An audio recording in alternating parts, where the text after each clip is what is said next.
Willie and Sarah's day out. Ma, where he going to, Willie? Just seen he come from home. And where did he get that gear from? He's decked up like a flippin' ham-bone. The boar was going down Stithians to serve old Jimmy's pig, but first we had a catch and he's given we some jig. I slaughtened in the pig's house with a bit of heavy cake, but he wasn't in a minute when he jumped clean over the gate. I chasing down the meadow, he was going like misty rain, and I was hauling and blating, but my work was all in vain. He took off like a skeiner, and I tried to show who's boss, but he must have seen me coming, 'cause he jumped the edge like a horse. Old Sarah now was shouting, "Oh, don't do nothing silly. I fed 'ee up for months now. Go gentle with 'en, Willie." I scrambled over the edge, boy, and fell all in the browse. I hollered and blated to Sarah, but she traipsed back into the house. My breeches was caught in the furze bush, didn't know what to do for the best. So I heaved up my arms for to free myself and tore a geat piece from my vest. It tore a geat chunk from me backside and me combs was all in sight. The only good thing about it, Sarah's washing is always white. The darn old boar was looking at me with a sly old glint in his eye. If I flitched he would have had me, and I ain't telling no lie. I hollered out to Sarah. Now she hadn't got much sprawl. She came out with her working trouser up, wrapped up in a flipping geat shawl. I told her to pick the pike up. She was glazing at me like a subbin. She started to run down the meadow and turned her foot on a tubbin. Poor Sarah. She went sprawling, right face and eyes down in the muck. I hollered her to stop that there squawking, 'cause 'tis supposed to be good luck. She was screeching like a whitnick and said she was feeling sick. She was looking as wished as a winnard. Her face was as green as a lick. Sarah wiped her chacks in her trouser and dried her snitch on her sleeve. She was in that there much of a tizzy, she'd have killed that there boar, I believe. I was held out by the scruff, boy, shaking all over like jelly. Me yarks was round me ankles and I felt some daft and silly. Well, I went and sat down in Loo Ditch, boy, and Sarah, she give me a jawing. But to tell you the honest truth, lad, I didn't know if I was coming or going. The veer had walked up the meadow and gone back in his sty. He was snorting and grizzling at me with a funny old look in his eye. "Well, if that don't beat the band," said she, "just look at that old boar now. He didn't know now where he's going to see that fat old sow." He jumped up in the cart, boy, and sat there geeking at we. And we was fair shrim with the cold now, so we went for croust and dish tea. Well, I had to change my trousers, my drawers, my shirt and my vest, 'cause these got to look a bit smart like, taking the boar down west.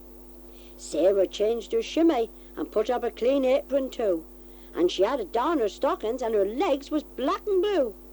Anyhow, we ate the heavy and clunking down with the tea, then we heaved the cushions out the door, but the cat was in the way. You never heard a cat scritch like him. He flied up in the air like a kite and sunk his claws in the old boar's bum. 'Twas bedlam then, all right. The boar jumped over the side, boy, with the cat still on his backside. I was doubled up with laughing, and Sarah laughed till she cried. We wasn't doing no more chasing to catch that darn old boar, so I hitched up the pony and jingle, and Sarah pulled to the door. We're going down to see old Jimmy and look at his great fat sow, and if he'd a fancy a boar for a bargain, we're going to swap him for a nice quiet cow. The legend of the Mermaid of Zennor is hundreds of years old. Zennor is a tiny village tucked away under Zennor Hill. It is a church dedicated to St. Senara, and the earliest record of it is in 1150. There is a story told of a lady from London who travelled from St.Ives to Zennor by bus, and when she saw the village, she remarked to the conductor how small and poor it looked. "Madam," said the conductor with pride, "when London was a collection of mud huts, Zennor was a church town." And Zennor Church had a very good choir, and one of the tenors was called Matthew Trewella. He was reputed to be the best around, and on Sundays people would come from miles to hear Matthew sing. One lady in particular took a very keen interest in Matthew, and every Sunday she would sit at the back of the church. She always came in after everyone else, dressed in a long skirt, and before the service finished she would get up and go out. No one knew who she was, and everyone was taken by her beauty, her big green eyes and long golden hair and beautiful voice. She would smile at Matthew and sit looking at him all through the service, and he was infatuated with her. One Sunday Matthew decided to see where she went, and before the service ended he slipped out from the church and followed her down through the valley to the stream. She enticed Matthew right down to Pendower Cove, and they were never seen again.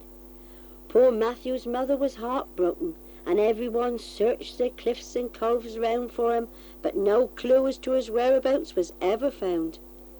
A few years later a ship had to anchor off Pendower Cove, and the captain heard someone calling him, and looking over the side of the ship he saw a very beautiful lady with long golden hair. "What can I do for you?" he said, and her voice was like a silver bell.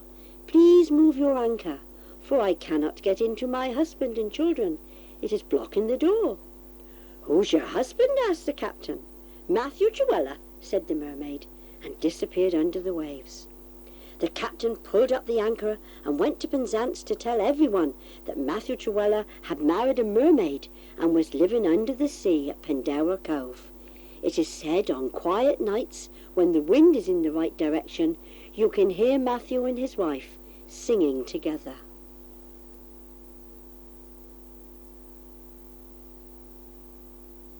Come, come away with me, my love. Come away with me. Come away with me, my love. We'll sing beneath the sea. A mermaid sat each Sunday by the church at Zennor Cove, and from the rock she listened as the harmonies they wove. The men like waves upon the shore, the girls like tongues of fire, but Matt Truella's tenor was the angel in the choir.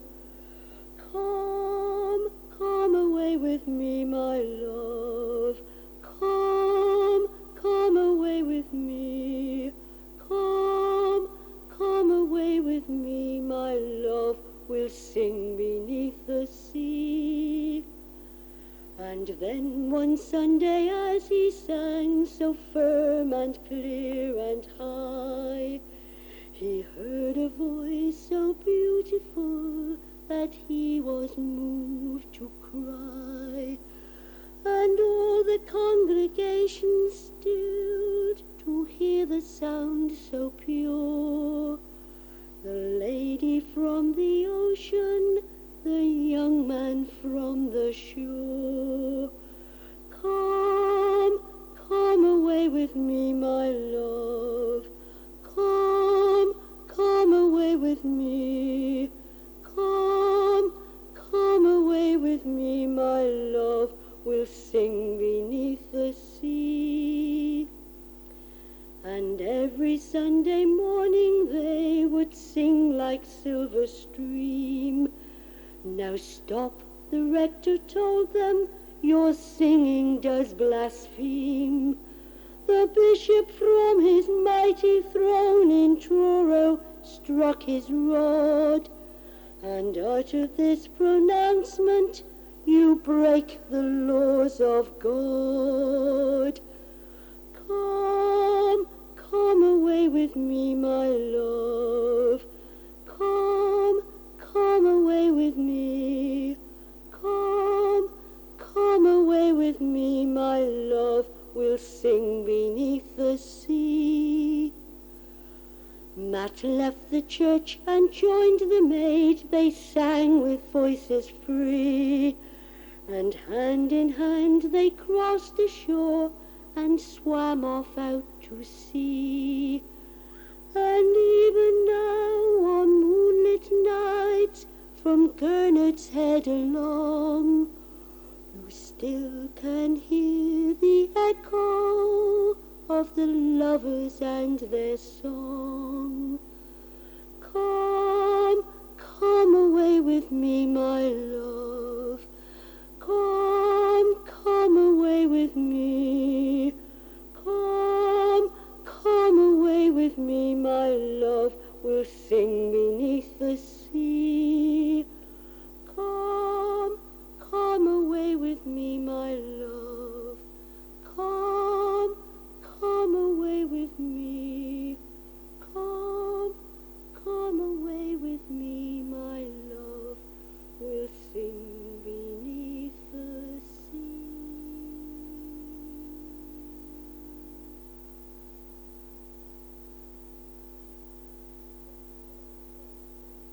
The trip to Truro. How do we fancy a ride, maid? Said Silas Tom to May. Shall us go on up to Truro? It'll look a lovely day. So May took off her trouser and put up a plain bit of frock. They might even make the market to have a look at some stock. Well, Silas, he put his hat on and tied his yarks up tight, then brought the little trap around. It was a pretty sight. They set off up the road now at quite an exciting pace, but the cars were passing by them at a lot faster pace. Now Silas, he got tazy and thought the horse was slow, so he cracked the whip very hard now to see how fast he'd go. Prince went off like a bullet, running without a care, but poor old May went flying, her hat went up in the air. I've lost my hat, cried May now. What am I going to do? You'll have to get another one, and you'll pay for that one too. Somebody's been drawing on the road, said Silas with a smile. There's lots of dots and dashes, and they'd go on for miles. I think they must mean something. I really hadn't sure. I had a book about 'em, but I put 'em in the drawer. I think that white line in the middle is meant to show us the way, so I'll just keep in the middle, and we'll let the cars pass either way. He'd never seen a roundabout, nor yet a set of lights, and anything coming the other way was having terrible frights. They come to a traffic junction, and the pony took a fright, and Silas, he just kept on going. He didn't see the red light. While he rounded the bollards, he kept the white line in sight, and stared right there in the middle. May nearly passed out with fright. They went up and over the pavement and nearly hit a wall. Stop screeching, Willie, said Silas. Have a bit of patience, that's all. We'll tie the horse up here, dear, and leave him under that tree. We won't pay no car park. This here road here is free. Here? Who's that coming to see we? I haven't seen he afore. He must be selling raffle tickets. Well, I am buying no more. Good morning, said the stranger. You can't park here, that's not cricket. And taking out his pad and pen, proceeded to write a ticket. Now, whereabouts your number? I'm afraid I can't see your plate. You really cannot stay here. You're parked outside my gate.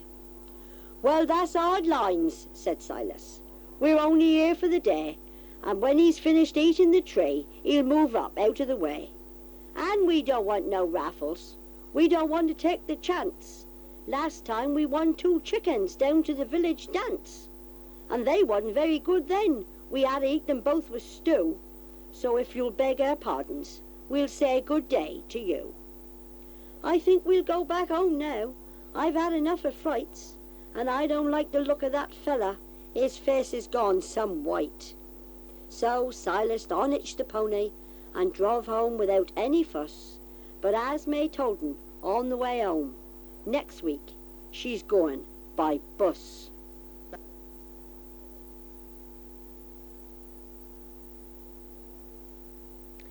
This is the legend of St. Petroc, often called Abbot Petroc, a mighty man who was renowned for his kindness and goodness to both men and animals.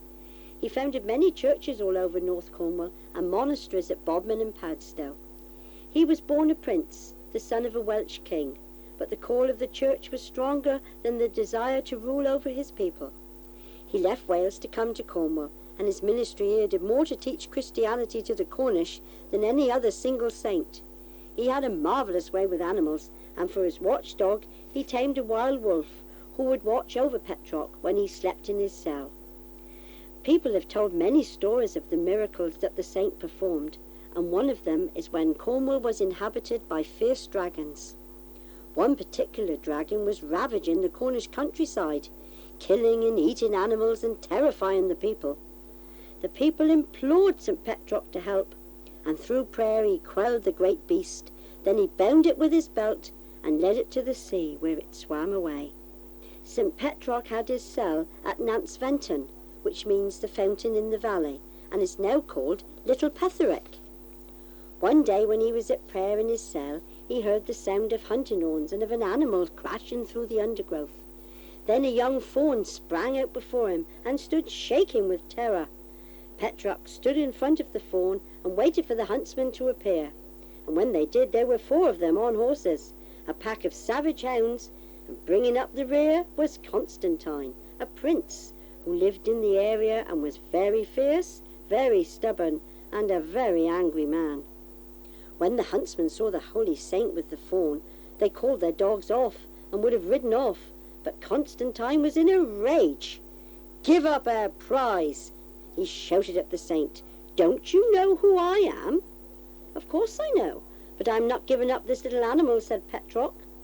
At this, Constantine leapt off his horse and drew his great sword and raised it over his head, threatening to hack the saint to pieces. As he held the sword aloft, Petroc looked calmly into Constantine's blazing eyes and, making the sign of the cross, murmured a few words of prayer. Constantine was instantly paralyzed from head to toe, completely unable to move, and he was in great pain. "You black wizard, you sorcerer!" he screamed in fury. "Release me, or my men will kill you."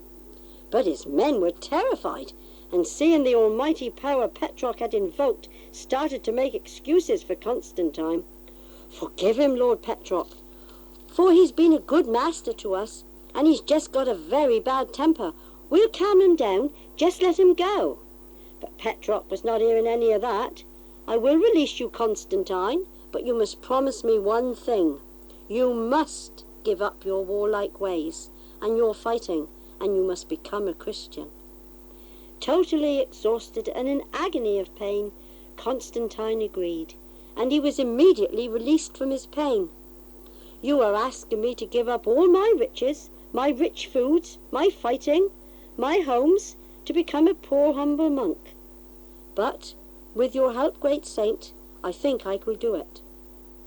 Petroc let the fawn go free, and then he told Constantine and his followers the knowledge of Jesus Christ. Most of them joined the monastery at Padstow, or Lamorna, as it was then called, and they worked as masons and shipbuilders and carpenters. Constantine built himself a cell and a church a few miles west, above the beautiful bay where the Atlantic waves sweep in. The bay is now called Constantine Bay after him. Constantine lived there under Petroc's guidance, in simple poverty and prayer and praise, for the rest of his life.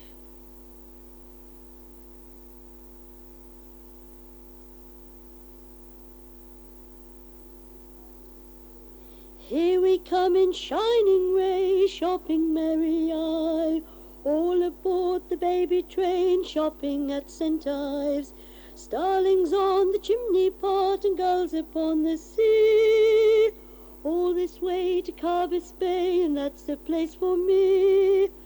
Mother bought the tickets, we all got on the train. Father took the Altstown route, so we all got off again. Starlings on the chimney pots and gulls upon the sea. All this way to Carbis Bay, and that's the place for me. The engine, it was smoking, the soot got in our eyes, but when we rounded Mester Point, a fine sight met our eyes. Starlings on the chimney pot and gulls upon the sea. All this way to Carbis Bay, and that's the place for me. We walked down through the gardens and paddled in the sea. Caught the train back home again, just in time for tea. Starlings on the chimney pot and gulls upon the sea. all this way to Carbis Bay, and that's the place for me.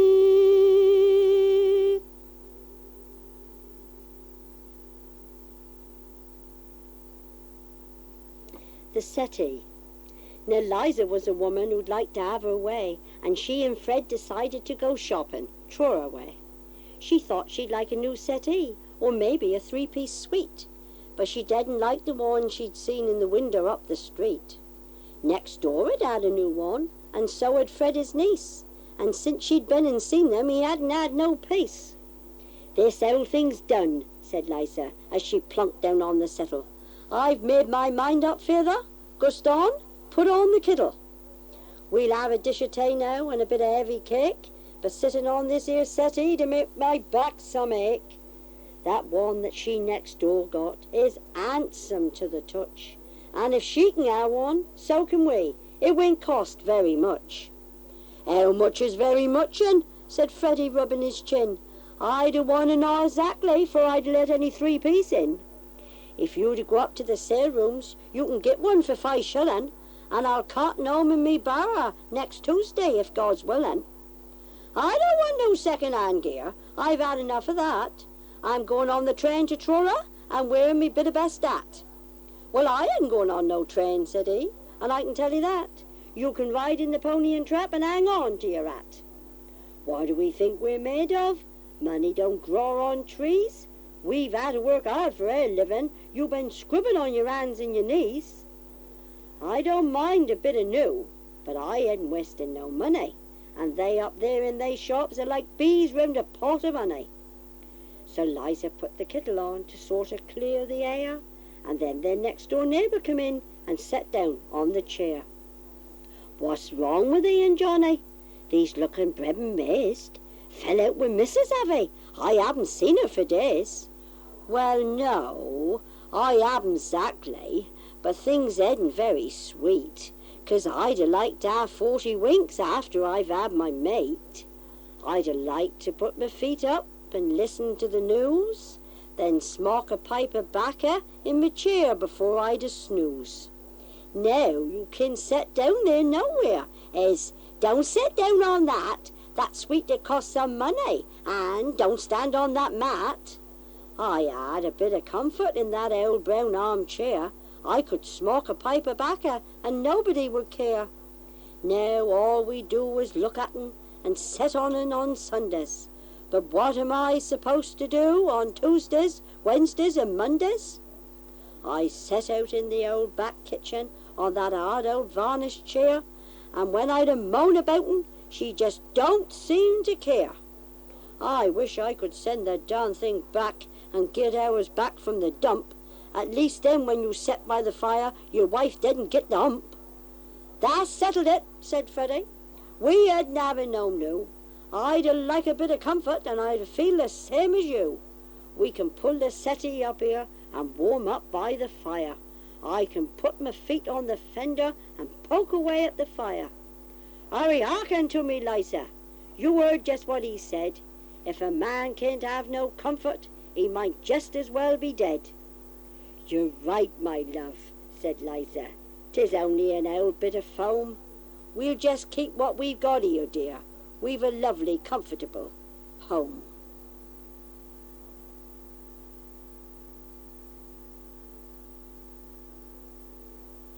Tristan and Yselde. Yselde, a very beautiful girl, was married at 15 years of age, on the orders of her father, to Mar, King of Cornwall. She went to live with Mar at his castle in Tintagel. It was a very lonely life, as Mar was often out hunting or off to the wars with King Arthur. One day a young cousin of Mar's called Tristan came to visit Tintagel. He was a brave and strong fighter and a good hunter, but he had a gentle side to him, and he played the harp and composed music and poetry. The people in the court loved him, and he would entertain them for hours. Now Mar was a very ill-tempered man, and soon grew very jealous of Tristan. He taunted him into doing difficult and dangerous feats, scaling the highest cliffs and swimming in dangerous waters. Tristan did all these things and triumphed through it all, and Yselde fell deeply in love with the young man. One day Ma had to go to Hartland Point to try some prisoners, and Yselde was left alone with Tristan. She told him how very unhappy she was, and how rough and ill-mannered her bear of a husband was. Tristan swore she shouldn't stay in Tintagel another night, and said, "I'll take you away." No one knew where they had gone, or how they went, and Ma flogged some of the servants almost to death to find out where they were, but they could not tell him. Tristan had put a sleeping drug into the wine of the gate watchman, and he and Yselde had slipped past at the dead of night when everyone was sleeping. They took no horses and crept down the steep, winding cliff path to the beach below, where he hid a small boat in a cave. Tristan then rowed the boat down the coast to Boscastle harbour. They knocked at the door of a friend of Tristan's and swore him to secrecy, and the friend let them horses. A day later they were in the forest of Moresque outside Truro, which in those days was a mere village, and there they hid for a week or more. Meanwhile, Ma searched all Cornwall, sending spies out in all directions, and finally he heard a whisper that two young lovers had been seen entering the forest. He sent his fastest riders there, but Yselde had the gift of second sight, and in a dream she saw Ma pursuing herself and Tristan. The next day the lovers crossed the Tresillian River where it meets the Truro. The horses were drowned in the treacherous stretch of water, and Tristan only just managed to save himself and Yselde. By the time that Ma's men arrived, a storm had started to brew up, and they couldn't cross to pursue the couple. Two of them tried to row across in a boat, but they lost their lives, and ever since then the place has been called Morvius Passage, or Malpas. So the young lovers escaped to Brittany in France, where Tristan had been born. They were very happy there for a while, till a summons for them both to return to Cornwall before King Arthur at his castle in Dinah's court came. Ma had appealed to the great Pendragon to pass judgment on Tristan for stealing his wife. So Tristan and Yselde came to Castle and Dinah's, and stood hand in hand before the ladies, nobles, and knights of the Round Table. Ma accused Tristan of adultery, but Tristan and Yselde said they had not sinned, but had merely run away together because Yselde had been so miserable. It was clear that those present sympathised with the lovers, for Ma was detested by the court. King Arthur was perplexed as how to give his judgment. Then Merlin, the great wizard, whispered to Arthur, and the king said, "Let Ma and Tristan choose between them. They shall share Isolde, the one having her whilst there are leaves on the trees, the other whilst the trees are bare. Think well on this. Which one of you will have her when the trees are leafless?" "I will," said Ma instantly, thinking then that the nights are the longest. But Tristan said nothing. Then Yselde spoke. "My lord, King Arthur, I am content. I will go to Ma when the trees are all bare, and while they have leaves on, I shall be Tristan's. But remember that the holly and the ivy, the laurel and the yew never lose their leaves. So I beseech you, great king, make me Tristan's for ever." And so it was, to the joy of the whole court, Yselde became Tristan's for ever.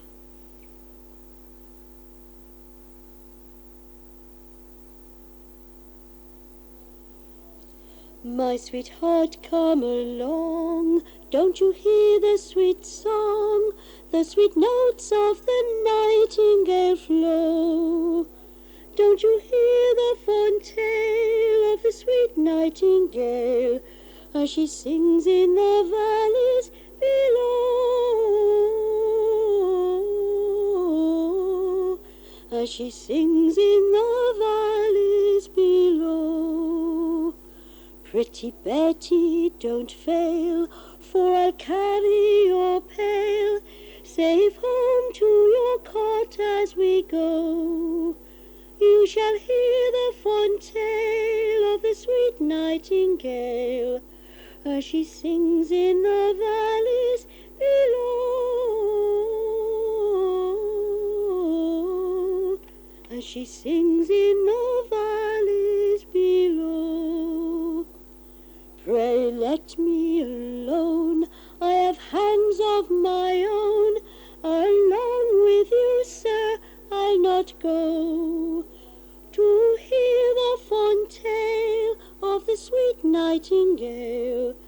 as she sings in the valleys below,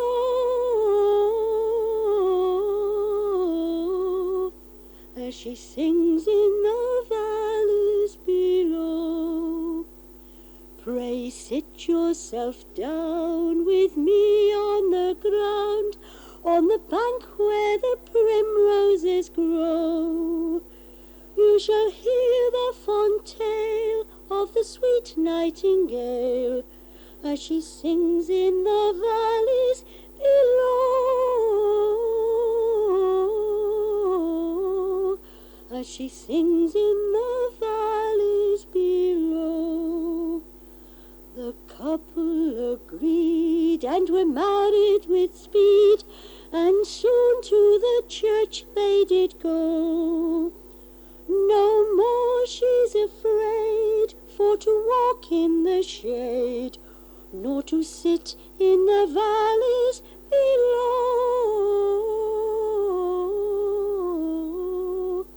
or to sit in those valleys below.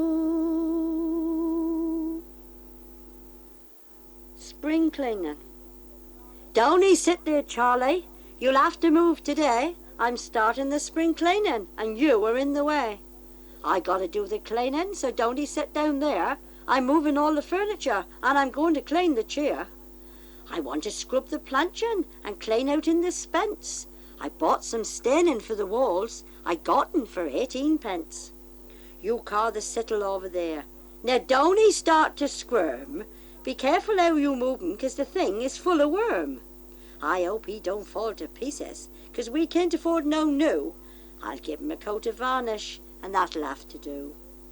I'll start staining the walls now. I'll have 'em done in a wink. I hope you like the colour. I think you'll look handsome done pink. Sarah finished off the ceiling, and she started on the wall, but she didn't have enough stuff, and she didn't like that at all. So she got some more from the cupboard. This time the stain was blue. She wasn't sure about it, but thought that it would do. She'd had enough for 2 walls. The other would have to wait. She couldn't find another tin. She'd run right out of paint. You go down and see Mary now, said Charlie, and tell her the news. I'll put back all the furniture, then have a little snooze. That's kind of easy, said Sarah, and Charlie gave a grin. He'd had a little idea. Just live it up to him. They had some papered over from doing the front room walls, and some left from the bedroom they'd got from the market stalls. Charlie mixed the flour and water and made it into a paste, but he didn't get the lumps out. He was in too much of haste. He cut the paper exactly, well, that was near enough, you, and started on the hanging with paste all over his shoe. He had paste all over the ceiling, the walls, the floor, the door. But why wasn't it on the paper? He really couldn't be sure. First he tried in one way, but it didn't look quite true. Then he took 'em off the wall again, and he pushed his hand right through. The last piece was going up now, all apples and grapes and pears, and it finished off quite nicely, the bit going up chamber stairs. Then Sarah came back from yapping and stood in the kitchen door. She took one look at the room then, and all the muck on the floor. What have he done to the kitchen? Said Sarah with a cry. It'd look like a flippin' rainbow, all colours in the sky. One wall and the ceiling were pretty pink, 2 walls were coloured blue, the other was covered in paper, and all was put on askew. Ain't it looking handsome, dear? Said Charlie with a grin. I thought I'd finishing off, dear, before you come back in. We'll set the fashion, Sarah. We'll be the talk of the town. Nobody else will have pears and grapes and birds flying upside down.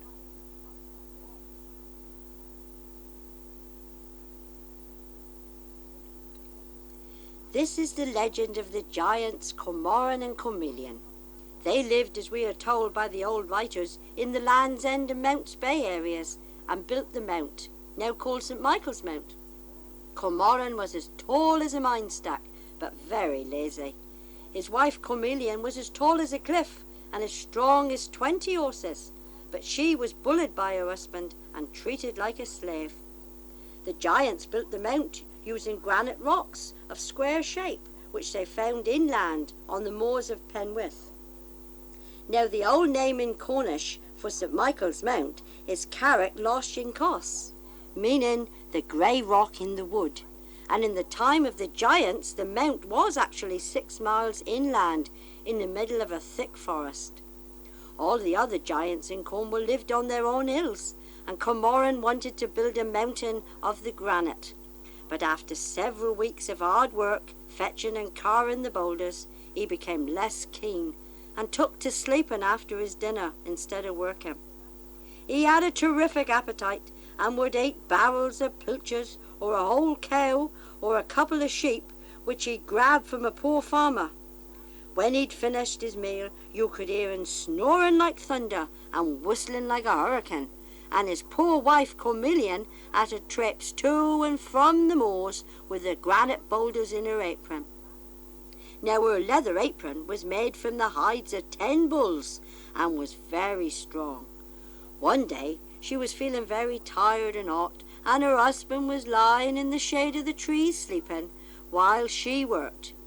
Nearby was a huge mound of greenstone, so Camelian decided to use this instead of the granite, which was several miles away. So she broke off a great piece and put it in her apron, and tiptoed away so not to wake Cormoran. She was only gone a short way when a seagull flew down and landed on the sleeping giant's nose. He awoke and sneezed, and then saw Camelian carrying the wrong sort of stone. He let out a bellow that was heard at St. Agnes. He got up and runned up behind her and gave her a great kick that sent her sprawling. Her apron strings broke, and the huge great piece of greenstone fell into the soft ground and half embedded itself there. So it's still there today, long after the giants Cormoran and Camelian and all the rest have died. The land have sunk, and the sea has rushed in now over the forest, and the mount is surrounded by sea. The great greenstone rock still lies there today, halfway between St. Michael's Mount and Marazion. And on the rock, some 500 years ago, a chapel was built where a hermit used to tend a light or ring a bell, warning sailors not to come too close for fear of being wrecked. And that is the legend of how St. Michael's Mount was built.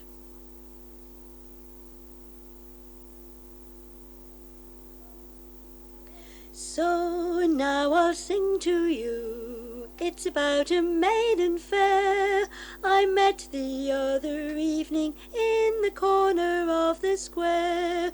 She had a dark and roving eye. She was a charming rover. We rode all night in the pale moonlight away down to Lamorna. 'Twas down in Albert Square, I never shall forget.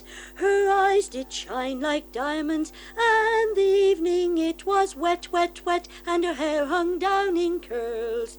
She was a charming rover. We rolled all night in the pale moonlight away down to Lamorna. As we got in the cab, I asked her for her name, and when she gave it me, for her name it was the same. So I lifted up her veil, for her face was covered over. To my surprise, it was my wife I took down to Lamorna. 'Twas down in Albert Square, I never shall forget. Her eyes did shine like diamonds, and the evening it was wet, wet, wet, and her hair hung down in curls. She was a charming rover. We rolled all night in the pale moonlight away down to Lamorna. She said, I knowed you know, I knowed ye all along, I knowed ye in the dark, but I did it for a lark, and for that lark you'll pay. For the taking of your donor, you'll pay the fare, for I declare, away down to Lamorna. 'Twas down in Albert Square, I never shall forget. Her eyes did shine like diamonds, and the evening it was wet, wet, wet, and her hair hung down in curls. She was a charming rover. We rode all night in the pale moonlight, away down to Lamorna.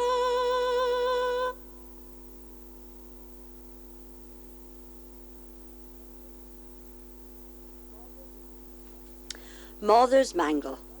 Now Jan and Jim were two brothers. They were about 19 bob to the pound. Their mother, she wanted a mangle, so she gave the boys half a crown. To the sale rooms up the High Street the brothers tripped along. They was like a pair of smulkins, like two gazza crabs gone wrong. Sean, this Jan, comest on now, don't he sludgy? We must have a geek and get a good seat in the middle. Gar, these look like a flippin' wet week. I'll start bidding first at a tanner. I don't know how to give him a sign. So you keep on sucking that nicely, and I'll bid right up till it's mine. I've had a geek round at who's here, boy, and there's only old John who I've spied. He's looking as wished as a winnard, seen people look better who've died. All we got here is half a crown, Jim, so take and steady, Willie. We'll have Beltink off mother if we to get something silly. The auctioneer lifted his gavel and started the bids for a bath. "Tuppence," said a voice from the middle, and everyone started to laugh. "I boughten," said Jan to his brother. "I gotten for tuppence, that's cheap." "But a Ted and a Mangle, you bism," said Jim, "and we can't get in under the sink." The brothers then started to argue, and their arms was waving around. "Sold to they boys in the middle," the auctioneer shouted aloud. "My gar, now we've bought a flasket, and inside and there's a frail. But when we to get home to mother, we'll wish we was over ale." The waving turned into punching, and the blood from their snitches it flowed. They pulled out their rags for to staunch it. "Sold again," the auctioneer crowed. One brother started yelling and wiped his snitch on his sleeve. "We'll have a thickier coming directly, with no Easter from Christmas Eve." "Lot 10," said the auctioneer crisply, and the Mangle came into view. "It's sold as a scene," said the helper, "but the rollers are good as new." 1 penny, 3 farthings, tuppence, threepence, and more, and soon the price reached a shilling, and still the man wanted more. "My gar," said Jim to his brother, "what are we going to do? If we don't buy that there Mangle, we won't be eating no stew. We'll have tullalulla for breakfast, and burnt raw fry for tea, and what we'll get for dinner won't be worth having, you'll see." Poor mother's been up now for hours, and she been at the Truro ever since. She'll have boiled all the whites up together, and by now she'll have done the 3rd rinse. I just hope she got a blue bag, and the clothes are all coming out white, 'cause if we get home with no Mangle, she'll give we a hiding all right. Yesterday she washed all the planching and cleaned out the spents to make room. She lightened the walls with a lime brush, then sweatened all out with a broom. Mother swilled all the clomb up ready so the neighbours could all come and see, and while they were watching her Mangle could all have a nice cup of tea. She's made up a nice bit of heavy and touching all up nice and light, and that with the malleos for supper would have gone down handsome tonight.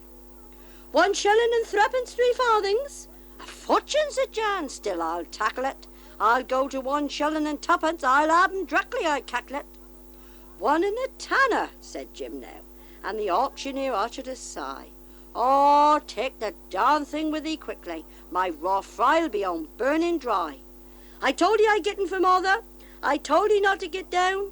When we to carve all this home in the gurry, we'll be the talk of the town. We've a Mangle, a bath, and a flasket, a frail and a sideboard too. But when she to see this geet 6-foot stuffed beer, I'm blaming the darn thing on you."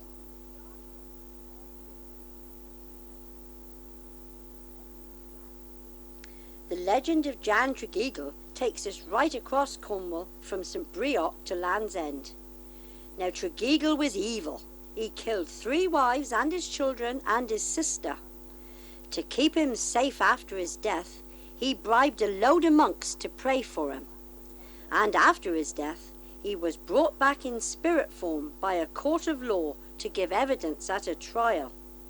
When the trial was over, churchmen were called to send him back to the grave, but decided instead to give him a difficult task for eternity. Someone remembered Dosmary Pool was bottomless, and Tregeagle was sent to empty the lake with a limpet shell with a hole in it. If he ever stopped or paused for a minute, he would be seized by the devil.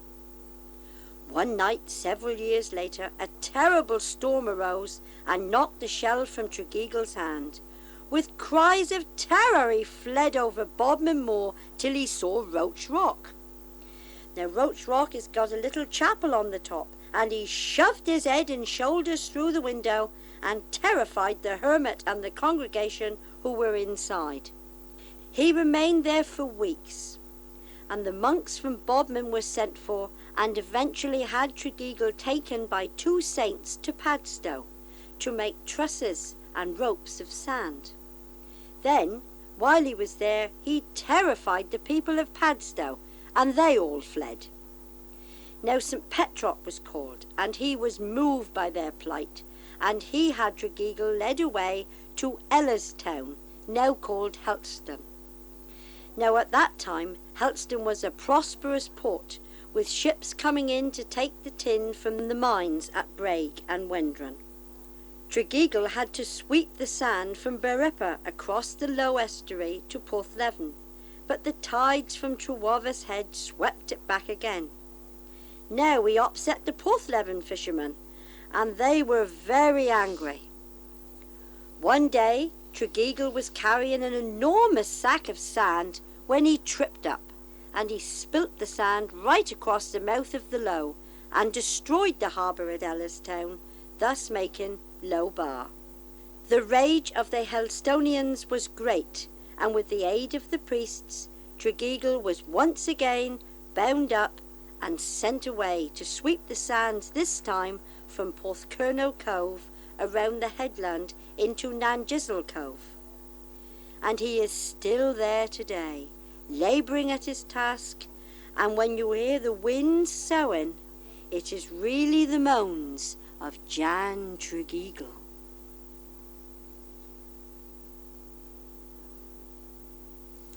Jan Tregeagle was a giant of a man, to Lanhydrock as steward he was sent. He killed 3 wives and their children for the money, and the devil said, "You'll join my regiment." And the devil said, "You'll join my regiment." Bodmin Court had a civil litigation, a debtor claiming Jan had been concerned. "He's hereby summoned," cried the usher of the court. In a lightning flash Tregeagle had returned. In a lightning flash Tregeagle had returned.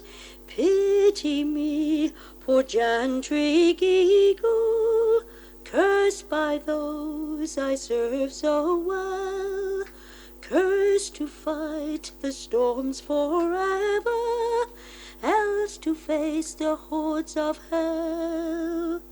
Church who called to control the apparition, clergy came with candle, book and bell.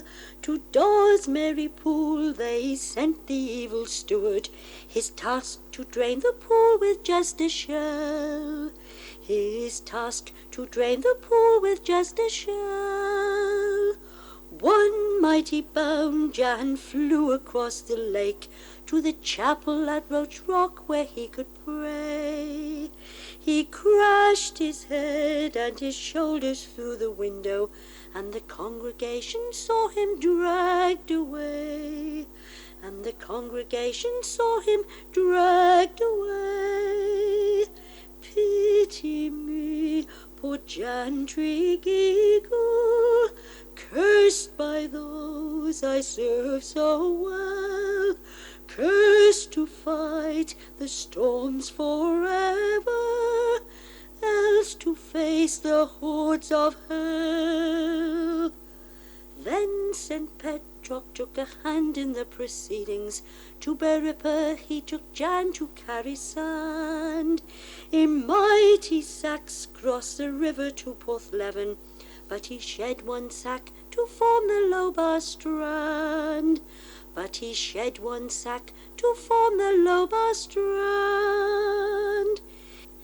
Pity me, poor Jan Tregeagle, cursed by those I serve so well, cursed to fight the storms forever, else to face the hordes of hell. Even now, when the thunderstorm is raging, the sands at Whitsands Bay get swept away. You'll hear the crying and the screams of Jan Tregeagle as he's cursed to sweep them back that very day. As he's cursed to sweep them back that very day.